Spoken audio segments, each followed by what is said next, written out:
खर्च चलाने के लिए एक फैक्ट्री में कम तनख्वाह में काम करता था। प्रकाश के परिवार में उसकी माँ बाबा, पत्नी, बहन और एक बेटा बेटी भी थे। जैसे तैसे गरीबी में उनके घर का गुसर बसर चल रहा था। एक दिन उनके घर के पास नए पड़ोसी रहने आते हैं। लगता है कोई नए पड़ोसी आए। तभी घर के अंदर से बहू बोलती है, बाबूजी अंदर आ जाइए, खाना बनकर तैयार है। आया बहू। कुछ देर बाद वो सबको खाना परोसती है। अपने पड़ोस में जो बंगला खाली है ना, वहाँ कोई बड़ी सी गाड़ी से लोग रहने आए हैं। पड़ोसी होने के नाते हमें उन्हें खाने के लिए पूछना चाहिए। अजी वो अमीर लोग हैं, हम गरीबों के हाथों से रोटी थोड़ी न खाएंगे, वो भी ऐसी रूखी सूखी रोटी। सभी लोग जैसे तैसे वो रूखी सूखी रोटी खाते हैं, लेकिन जब संध्या खाना खाने बैठती है तो खाना खत्म हो चुका था। अरे खाना तो खत्म हो गया, कोई बात नहीं, पानी पीकर ही सो जाती हूँ। ये क्या भाभी, हम सबको भरपेट खाना खिलाकर आप खुद खाली पेट सो जाती हैं। हम सब भूखे ना रहे इसलिए आप खुद ही भूखी रह जाती हैं। हम अपनी गरीबी के कारण तुझे ढंग से खाना तक नहीं दे पाते बहू। ऐसी बात नहीं है माँ जी, और वैसे भी आप सब मुझसे इतना प्यार करते हैं, तो खाना आप लोग खाओ या मैं खाऊं, क्या ही फर्क पड़ता है। अपनी बहू की बातें सुन सास की आंखें नम हो जाती हैं। संध्या बहुत ही अच्छी थी, वो अपने परिवार की आर्थिक तंगी अच्छे से समझती थी। ऐसे ही कुछ समय बीत जाता है। एक रोज, सुनिए ना, घर में ना तो राशन है और ना ही सब्जी, अब खाने में क्या बनाऊं, माँ जी की दवाई भी लानी है। ये सुनकर प्रकाश अपनी जेब में हाथ डालता है तो एक फटा पुराना 100 रुपए का नोट निकलता है। अभी इसी से काम चला लो। ठीक है जी। वो बाजार जाती है जहाँ अपनी सास की दवाई लेने के बाद थोड़े से पैसे बचे हैं, इसी से सब्जी ले लेती हूँ। भैया 1 किलो बैंगन देना। जैसे ही वो सब्जी वाला उसे सब्जी देता है तो संध्या उसे 30 रुपए देती है, तो वो सब्जी वाला उसकी खूब बेइज्जती करता है। तेरा दिमाग खराब हो गया क्या? ये इतने से पैसे, इसके 80 रुपए हुए हैं। लेकिन अभी तो आप आवाज लगा रहे थे ना 30-30 रुपए। अरे वो तो मैं 30 रुपए की मिर्च के लिए आवाज लगा रहा था, चल जाए यहाँ से। ये कहकर वो सब्जी वाला उसे जोरदार धक्का मारता है। वो गिरने वाली थी कि तभी पीछे से एक अमीर औरत उसे थाम लेती है। आप ठीक तो है ना? अरे संध्या तुम? पूर्वी तू? कैसी है तू? तुझे देखे हुए बरसों हो गए। मैं खुद भी तुझे कितने सालों बाद देख रही हूँ। चल तू मेरे साथ मेरे घर चल, हम दोनों सहेलियां आज मिलकर ढेर सारी बातें करेंगे। पूर्वी उसे अपने साथ गाड़ी में अपने घर ले आती है। उसके बड़े से घर में पहुंचकर संध्या हैरान रह जाती है। पूर्वी, ये तेरा घर है? हाँ, अभी कुछ दिन पहले ही हम यहाँ शिफ्ट हुए। क्यों, क्या हुआ? तेरे बंगले के सामने मेरा ससुराल है। ये भी कैसा इत्तेफाक है न पूर्वी, एक वक्त पर हम कितनी अच्छी सहेलियां थी और आज हम पड़ोसन हैं। तू खुश तो है न संध्या? हाँ, मैं बहुत खुश हूँ। काश मैं तुझे बता पाती कि मैं आज भी गरीबी की उसी दहलीज पर हूँ जहाँ मैं शादी से पहले थी। कुछ देर बाद वो घर लौट आती है जहाँ सभी उदास बैठे हुए थे। अरे क्या हुआ, आप सब इतने दुखी क्यों लग रहे हैं? और प्रकाश जी, आप इतनी जल्दी घर लौट आए? हम गरीबों पर ना जाने कब तक भगवान दुखों का ढेर लगाता रहेगा। बहू, प्रकाश को उसके काम से निकाल दिया है उसके मालिक ने। क्या? हे भगवान, ये क्या हो गया? घर में तो आटा भी थोड़ा सा ही बचा है। तभी पूर्वी उसके दरवाजे पर आती है। संध्या, संध्या कहाँ है? तू ये देख, मैं तेरे लिए क्या लाई हूँ। अरे ये तो पूर्वी है। वो अंदर आ गई और हम सबको ऐसा खाना खाते हुए देख लिया तो बहुत दुख होगा उसे, इसलिए वो खुद ही जल्दी से दरवाजे पर जाती है और सब्जी पकड़ लेती है। हाँ कहो पूर्वी, वो मैंने अपने पति के लिए शाही पनीर की सब्जी बनाई थी, फिर याद आया तुझे भी ये बड़ी पसंद है, इसलिए तेरे लिए भी ले आई। ओह अच्छा, शुक्रिया। वो दरवाजे से ही सब्जी पकड़ती है और पूर्वी वहाँ से वापस चली जाती है। संध्या वो सब्जी लेकर अंदर आती है। बहू, ये तो अपने सामने वाली पड़ोसन है ना? वो पड़ोसन होने के साथ साथ मेरी बहुत अच्छी सहेली भी है, मेरी बचपन की दोस्त, मेरी पक्की सहेली। अरे वाह, ये तो बहुत ही अच्छी बात है भाभी, आपकी सहेली आपके पड़ोस में जो रहने आ गई। माँ सब्जी दो ना, इसमें से तो बहुत अच्छी खुशबू आ रही है। हाँ बेटी, अभी देती हूँ। संध्या सभी को वो सब्जी परोसती है। आज पहली बार गरीब ससुराल वालों ने इतनी अच्छी सब्जी खाई थी। वो सभी वो सब्जी खाकर बड़े खुश थे। उधर पूर्वी अभी भी संध्या के बारे में सोच रही थी। कुछ तो बात है जो संध्या मुझसे छुपा रही है। आज भी उसने मुझे घर के अंदर आने नहीं दिया और न ही अपने ससुराल वालों से मिलवाया। जरूर कोई बात है जो वो मुझसे छुपा रही है, लेकिन वो मुझे ऐसे नहीं बताएगी। अब मुझे खुद ही उसके घर जाना होगा। अगले दिन वो संध्या के घर जाती है और उनके लिए कुछ गिफ्ट्स भी लेकर जाती है। नमस्ते माँ जी, मैं पूर्वी हूँ, आपकी बहू संध्या की सहेली। हाँ हाँ, बहू ने बताया था। बिटिया आओ, यहाँ बैठो ना। बूढ़ी सरला अपनी साड़ी के पल्लू से कुर्सी साफ करती है, लेकिन पूर्वी जमीन पर ही बैठ जाती है। अरे ये क्या, आप तो जमीन पर बैठ गई, कुर्सी पर बैठिए ना। हम तो गरीब हैं, हम लोगों की आदत है जमीन पर बैठने की, लेकिन तुम। लेकिन एक अमीर घर की नींव भी तो जमीन ही होती है ना। चले अब आप सब खाना खा लीजिए, मैं आप सबके लिए खाना और ये कुछ गिफ्ट्स भी लाई हूँ। खाना? थैंक यू आंटी, मुझे तो बहुत तेज भूख लगी थी। पिछले कुछ दिनों से हमने ठीक से रोटी भी नहीं खाई, सिर्फ एक एक रोटी ही खा रहे थे और कल से तो कुछ भी नहीं खाया। चुप हो जाओ अनु, उसे क्यों चुप करवा रही है? वो जो कह रही है उसे कहने दे। संध्या, हम दोनों बचपन से साथ में पढ़े, बचपन की दोस्ती जवानी तक रही और अब तुमने एकदम से मुझे यूं पराया कर दिया। मुझे ये सब बताना भी जरूरी नहीं समझा? तूने मुझे इस लायक भी नहीं समझा कि सच बता सके? वो बात नहीं है पूर्वी, बस मैं तुझे ये सब बताकर परेशान नहीं करना चाहती थी। तो अब तू मुझे मेरी मदद करने के लिए मना नहीं करेगी। जीजा जी, आप ये कुछ पैसे रखिए और इससे खुद का कोई काम शुरू कर दीजिए। लेकिन मैं ये कैसे रख सकता हूँ? काम चल निकला तो वापस कर देना, नहीं तो छोटी बहन समझकर रख लेना। तुम सच में बहुत अच्छी हो पूर्वी। दोनों सहेलियां एक दूसरे के गले लग जाती हैं। अब प्रकाश खुद का किराने का काम शुरू कर देता है, जिससे उसे अच्छी कमाई होने लगती है और कुछ ही दिनों में वो पूर्वी के पैसे भी लौटा देता है। अब वो भी अपना बड़ा पक्का घर बनवा लेते हैं और इस तरह अब दोनों सहेलियां आसपास खुशी खुशी रहती हैं।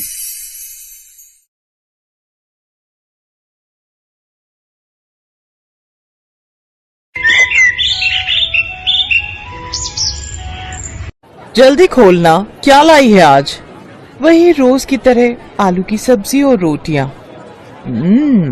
वाह यार, तेरी मम्मी कितनी टेस्टी सब्जी बनाती है। ला तू अपना टिफिन मुझे दे दे। रुक, तू ये रोज रोज मेरी आलू की सादी सब्जी और रोटी क्यों खाती है? क्यों खाती हूँ का क्या मतलब? मुझे टेस्टी लगती है। ले, तू मेरा टिफिन खा ले। अच्छा, क्या लाई है आज तू? मुझे नहीं पता, खुद खोल के देख ले। अरे वाह, पनीर के पराठे। आना, दोनों मिलके खाते हैं। तू खा यार, मैंने तो परसों ही खाए थे। मैं तो तेरा ही टिफिन खाऊंगी। ये कहानी है इन्हीं दो सहेलियों की, गरिमा और अंकिता। गरिमा गरीब घर से थी और उसके पिता मजदूरी किया करते थे, जबकि अंकिता एक अमीर सेठ की बेटी थी जो कि एक फैक्ट्री के मालिक थे। अंकिता जानबूझकर रोज गरिमा के टिफिन से ही खाना खाती थी और उसे अपना टिफिन दे देती थी ताकि गरिमा भी अच्छा खाना खा सके। फिर एक दिन, अंकिता सुन, कल मैं कॉलेज नहीं आऊंगी। हैं? पर क्यों? तेरे बिना मेरा दिल कैसे लगेगा यार? वो मुझे पापा के साथ एक रिश्तेदार के यहाँ जाना है, जरूरी है। अच्छा, कोई लड़के वड़के का चक्कर तो नहीं है? हट पगली, ऐसा कुछ भी नहीं है। वो पापा के चाचा है ना, वो बहुत बीमार है, तो पापा के साथ बस उन्हें ही देखने जाना है। अच्छा, परसों तक तो आ जाएगी ना? हाँ, मैं कल शाम को ही लौट आऊंगी, तो चिंता मत कर। अच्छा तो चल फिर एक काम करते हैं, मैं शाम को तेरे घर आती हूँ, साथ में गोलगप्पे खाने चलेंगे, क्या बोलती है? डन, बट टाइम से आ जाना, हर बार लेट करती है तू। अंकिता को पैसों की कोई कमी नहीं थी, लेकिन इस बात का उसे जरा भी घमंड नहीं था और अंकिता की यही बात गरिमा को सबसे अच्छी लगती थी। पढ़ाई में अंकिता ठीक ठाक थी, जबकि गरिमा पढ़ाई में बहुत होशियार थी। इसीलिए परीक्षाओं के दिनों में गरिमा अंकिता की पढ़ाई में बहुत मदद करती थी। फिर उसी शाम, गरिमा, ओ गरिमा, बाहर आना। अरे अंकिता, कैसी हो बेटी? नमस्ते अंकल, मैं ठीक हूँ, आप कैसे हैं?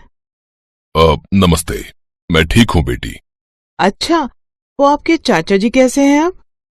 बस बेटी, अंतिम सांसें गिन रहे हैं, उम्र भी तो हो गई है ना। जी अंकल, वो गरिमा। ले, आ गई मैं। पापा, मैं जरा थोड़ी देर में आती हूँ। ठीक है, पर ज्यादा देर मत करना। अंकिता गरिमा को अपनी कार में बिठाकर बाजार ले गई और दोनों ने जी भरकर गोलगप्पे खाए। फिर दोनों काफी देर तक बातें करती रहीं, जिस वजह से गरिमा को घर लौटने में देर हो गई। और फिर, गरिमा, तुम मेरी बात क्यों नहीं सुनती?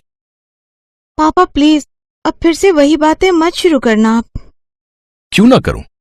तेरे कहने पर मैं उस अंकिता के सामने कुछ नहीं कहता, पर बेटी तू मेरी बात समझ, ये सारे पैसे वाले एक जैसे ही होते हैं, पहले खुद ही हमारे भले बनते हैं और फिर।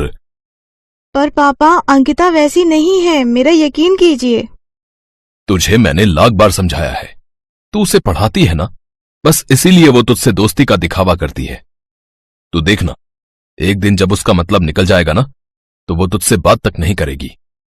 इधर किशोर गरिमा को समझा रहा था तो दूसरी तरफ अंकिता के पापा सेठ अमरलाल भी गुस्से से अंकिता का इंतजार कर रहे थे। कहाँ गई थी अक्कू? वो मैं और गरिमा गोलगप्पे खाने गए थे पापा, बस मेन मार्केट में। अरे तो मुंशी जी को कह दिया होता, यही मंगवा लेते तुम्हारे लिए गोलगप्पे।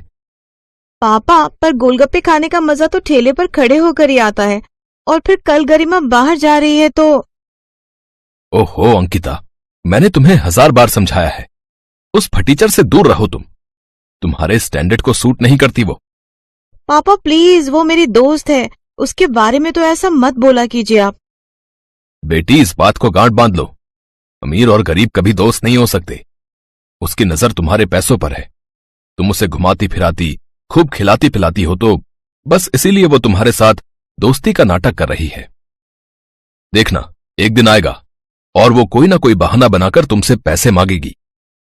पापा, गरिमा बहुत खुददार है, ऐसी नहीं है वो। ये तो वक्त ही बताएगा बेटा कि कैसी है वो। फिलहाल तुम उससे दूर रहो, क्योंकि मैं तुमसे कह रहा हूं। अंकिता गुस्से में वहां से चली गई। अमरलाल भी अपने कमरे की तरफ बढ़ गए, लेकिन उन दोनों के अलावा भी वहां कोई था जो ये सब देख और सुन रहा था। असल में अंकिता गरिमा के घर अपना पर्स भूल आई थी, जिसे वापस देने के लिए गरिमा अंकिता के घर आई थी। लेकिन वो घर के दरवाजे को पार न कर सकी, क्योंकि उसने वहीं पर अंकिता और अमरलाल की सारी बातें सुन ली थी। वो उदास होकर अपने घर चली गई, लेकिन इस बारे में उसने अंकिता से कभी कुछ नहीं कहा, और न ही गरिमा और अंकिता की दोस्ती में कोई फर्क आया। ऐसे ही वक्त बीता और फिर कॉलेज का आखिरी साल भी पूरा हो गया। कॉलेज के आखिरी दिन अंकिता पूरे कॉलेज में गरिमा को ढूंढ रही थी, लेकिन गरिमा का कहीं कुछ अता पता नहीं था, क्योंकि वो तो अस्पताल में थी। डॉक्टर साहब, प्लीज मेरे पापा को बचा लो।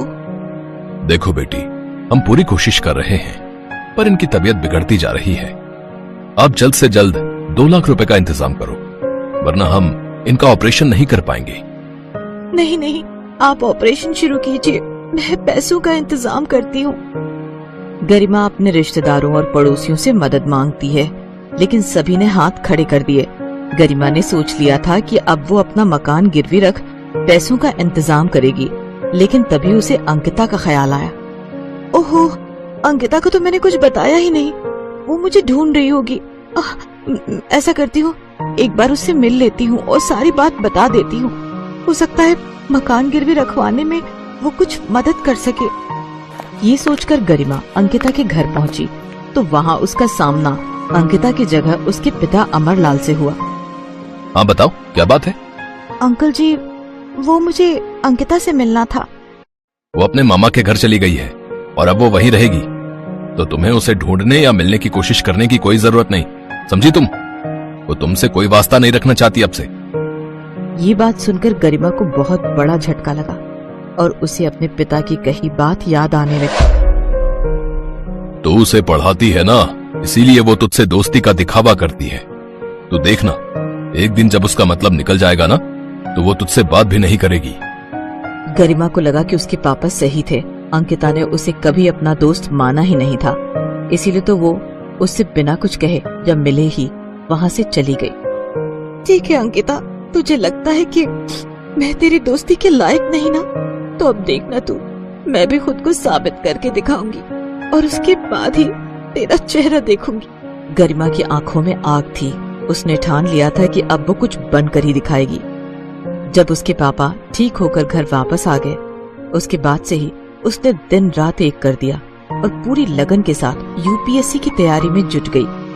गरिमा ने पहले ही अटेम्प्ट में यूपीएससी क्लियर किया और कुछ ही सालों के अंदर वो एक कलेक्टर बन गई। जैन मैम। जय हिंद Manish, how are you? I am good ma'am. बताइए, आप मुझसे मिलना चाहते थे? जी हाँ जी, वो कल दौरे पर आपने मेरे टिफिन के पनीर के पराठे खाए थे। आपको वो पराठे बहुत अच्छे लगे थे ना, तो मैंने आज आपका डिनर फिक्स किया है अपने घर पर। Me and my wife will be very happy ma'am, अगर आप आते हैं तो। हाँ, क्यों नहीं, इट्स माई प्लेजर। तो आज की शाम पनीर के पराठों के नाम? ठीक है मैम, शाम को मिलते हैं। लाल बत्ती लगी गाड़ी से गरिमा एसपी मनीष के घर पहुंची। मनीष ने उसे गेट पर रिसीव किया और फिर मनीष ने गरिमा से कहा, ma'am, meet my dear wife Ankita. पूरे 5 सालों के बाद अंकिता और गरिमा एक दूसरे के सामने खड़े थे। दोनों एक दूसरे को देखकर हैरान थे। तभी गरिमा ने मनीष से कहा, sorry Manish, I have to go. मुझे कुछ जरूरी काम याद आ गया। बहुत अर्जेंट है। मनीष कुछ कह पाता उससे पहले ही गरिमा तेज कदमों से चलते हुए अपनी गाड़ी में बैठ गई। वो गुस्से से लाल थी तो दूसरी तरफ अंकिता वहीं दरवाजे पर खड़ी खड़ी रोने लगी।